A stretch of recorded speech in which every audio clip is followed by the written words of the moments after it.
Podem os espíritos dos mortos se comunicarem com pessoas vivas? Eles retornam para suas casas para caçá-las, procurá-las. A crença em fantasmas é muito comum, especialmente em filmes como Caçadores de Fantasmas, desenhos como Gaspar, o Fantasminha Amigo. E as casas de caçadores em exibição no Halloween, Dia das Bruxas, têm perpetuado a ideia de que os mortos podem voltar e nos caçar, procurar e falar conosco. Médiuns e espíritas também afirmam que se comunicam com nossos entes queridos. O culto, a adoração aos ancestrais também é comum em muitas culturas, e o movimento da nova era afirma a comunhão com espíritos. Em tempos bíblicos, o rei Saul se consultou com uma bruxa, feiticeira em Endor. Ela supostamente se comunicou com Samuel, que já havia morrido há algum tempo. Podem os espíritos dos mortos realmente se comunicarem com pessoas vivas? Como nós explicamos a aparente comunicação entre mortos e vivos, que é comum em muitos modernos movimentos religiosos no passado e no presente. Os mortos não sabem nada. Eclesiastes 9, verso 5. Sai-lhes o espírito e eles voltam ao pó. Salmos 146, verso 4. Assim como a nuvem se desfaz e passa, aquele que desce à sepultura jamais voltará a subir. Nunca mais voltará para sua casa, e o lugar onde mora nunca mais o conhecerá. Jó capítulo 7, versos 9 a 10. Amor, ódio e inveja para eles já não existem mais. Eles estão afastados para sempre de tudo o que se faz debaixo do sol. Eclesiastes 9, verso 6. Longe de ser um estágio consciente, a morte é o estágio final do não saber ou da inconsciência. Como está descrito na Bíblia, os mortos não louvam ao Senhor, nem os que descem à região do silêncio podem fazer isso. Salmos 115, verso 17. Assim, o ser humano se deita e não se levanta, enquanto existirem os céus, não acordará, nem será despertado do seu sono. Humanos permanecem no seu sono até a ressurreição do final dos tempos. Então e somente então, eles acordarão e se levantarão do que Davi chama de sono da morte. Muitas religiões ensinam que a alma humana é imortal e somente o corpo físico realmente morre. Eles veem a morte como uma transição de um estágio de consciência para outro. De acordo com essa doutrina, a alma é uma entidade separada que somente reside, mora, no corpo que ela vive. No entanto, o texto de Gênesis 2, verso 7 diz claramente: Então o Senhor Deus formou o homem do pó da terra e lhe soprou nas narinas o fôlego de vida, e o homem se tornou um ser vivente. O homem não recebeu uma alma vivente, ele passou a ser uma alma vivente. A nova versão King James diz: o homem se tornou um ser vivente. Das 1.700 referências bíblicas para alma e espírito, nenhuma declara que a alma ou espírito é imortal ou eterno. De fato, 1 Timóteo 1,17 declara que somente Deus é eterno e imortal. A doutrina da imortalidade da alma está cheia de falsas esperanças e nega a mensagem da morte. Se os humanos continuam a viver em um outro estágio, então não haveria nenhuma necessidade para a transferência da morte de Cristo.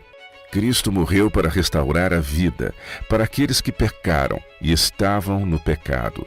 No Éden, Deus disse que Adão e Eva morreriam se eles comessem do fruto da árvore do conhecimento do bem e do mal. Gênesis 2:17. Deus não disse: seu corpo morrerá e vocês entrarão em um novo estágio de consciência. Foi a serpente que mentiu para Eva dizendo: você não morrerá. A ideia de que a alma é imortal é uma mentira que surgiu no Éden para nos convencer que somos imortais como Deus. Nós não somos imortais, mas é verdade que não fomos criados para morrer. A morte entrou no mundo como consequência do pecado somente quando Adão e Eva escolheram ignorar os bons planos de Deus e escolheram a morte, que ela se tornou uma realidade. Quando alguém morre, seu espírito ou respiração da vida retorna para Deus. Eclesiastes 12, verso 7. Deus pega a vida de volta. ruar, espírito, respiração, aquela que ele concedeu na condição de obediência e a pessoa cessa de viver. Quando Deus disse, o ser humano certamente morrerá quando transgredir seu requerimento, mandamento, Gênesis 2:17, significa que cessaríamos de viver e retornaríamos para o pó. Então, se a morte é um sono, como a Bíblia diz, qual é o espírito que aparentemente pode se comunicar conosco?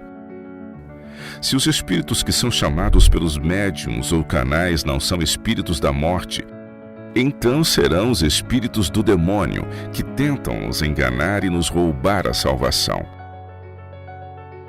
Existem muitos exemplos na Bíblia, ambos de anjos ou demônios trabalhando na Terra. O movimento do espiritismo moderno começou em 1848, quando as irmãs Fox viveram experiências misteriosas em sua casa da fazenda em Hydesville, Nova York. Desde este humilde começo, o espiritismo tem crescido para um movimento mundial, concentrando sua atual credibilidade no movimento da nova era. Até os primeiros líderes do espiritismo admitiam que a comunicação com Satanás era pessoalmente. Spriten, uma revista norueguesa espírita, diz: Espiritismo é a serpente no paraíso, oferecendo ao homem para comer da árvore do conhecimento do bem e do mal. Moses Hu, um palestrante pioneiro espírita, fez a seguinte declaração: a verdadeira serpente, em resposta para a questão em quem então nós devemos acreditar, Deus ou Satanás. Eu respondo, de fato, em cada caso na Bíblia justifica-nos acreditar em Satanás. Ele sempre tem sido verdadeiro. Isto é mais do que podemos dizer do outro. Não foi o diabo, mas Deus que cometeu erros no jardim do Éden. Foi Deus e não o diabo que foi um assassino desde o princípio. Errado. Esta declaração de blasfêmia resume a verdadeira natureza do espiritismo. Deus condena a consulta a médiuns ou comunicação com mortos em diversos lugares na Bíblia. Deus definiu claramente o caminho pelo qual se comunica conosco. Ele se comunica através da sua inspirada palavra, as Escrituras, e através de seus profetas. Apocalipse 19, verso 10. Nenhum lugar na Bíblia menciona a comunicação com nossos queridos como meio de obter informações, conhecimento e inspiração. A Bíblia ensina que a morte é um sono. Aguardemos a voz de Cristo que vem vindo, em vez de assistir à dor e ao sofrimento dos nossos entes amados. Eles estão dormindo em paz, inconscientes do que está acontecendo na terra. Amor, ódio e inveja para eles já não existem mais. Eles estão afastados para sempre de tudo o que se faz debaixo do sol.